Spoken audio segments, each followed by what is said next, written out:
Wow, rất là ngon luôn rồi.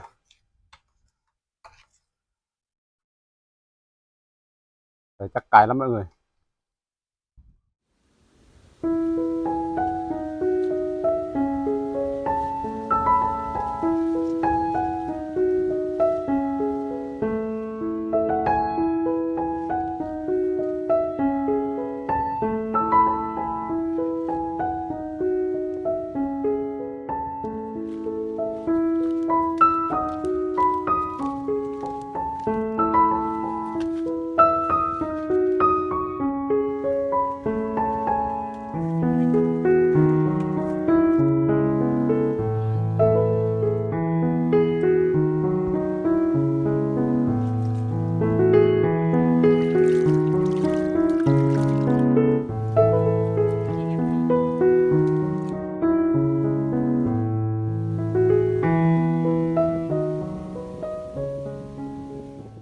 Hello, xin chào tất cả các bạn nha. Chào mừng các bạn đã đến với kênh vlog của mình nha. Các bạn ơi, hôm nay ngày Chủ nhật mình làm video ra à, đồng làm video cá sóc dừa nha mọi người. Đấy, giờ mình sẽ làm thật là cay luôn mọi người. Đấy, mọi người hãy theo dõi video của mình. Giờ mình sẽ bào sạch vỏ nó mọi người nhé. Ớt.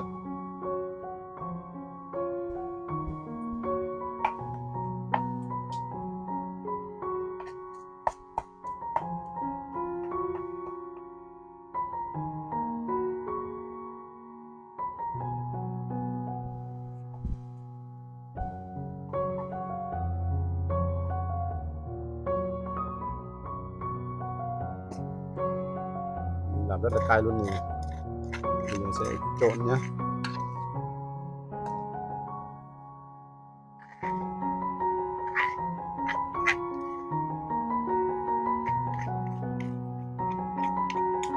Trộn trộn lên.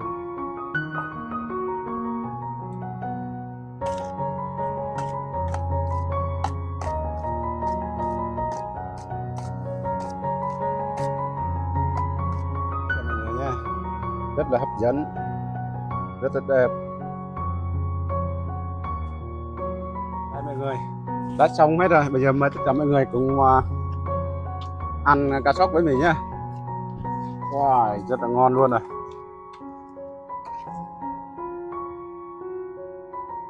Đấy, chắc cay lắm mọi người.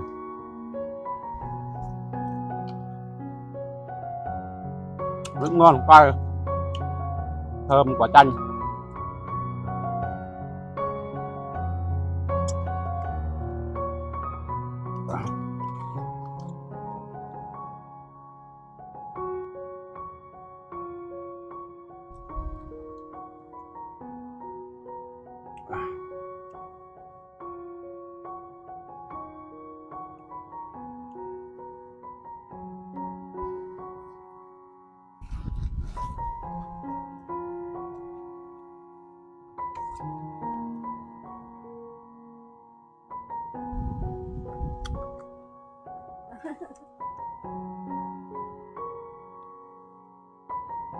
Rồi ăn cay rất ngon lắm mọi người.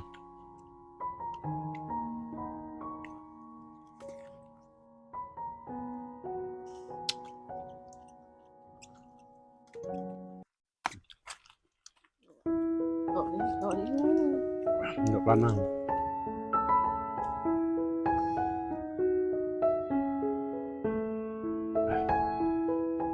Cái nước nó ngon đấy mọi người này.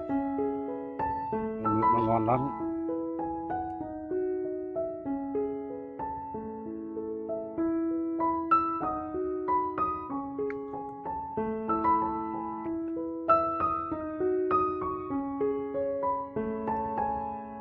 Rất thơm quả chanh này.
cay lắm mọi người.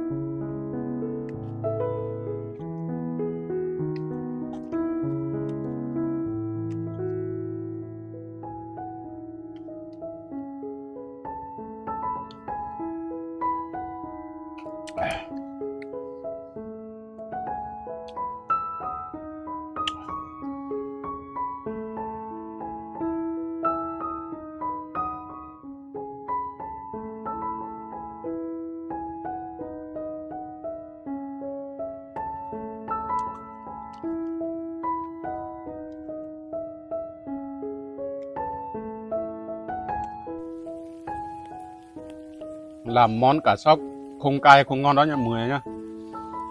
Làm cay nó mới ngon.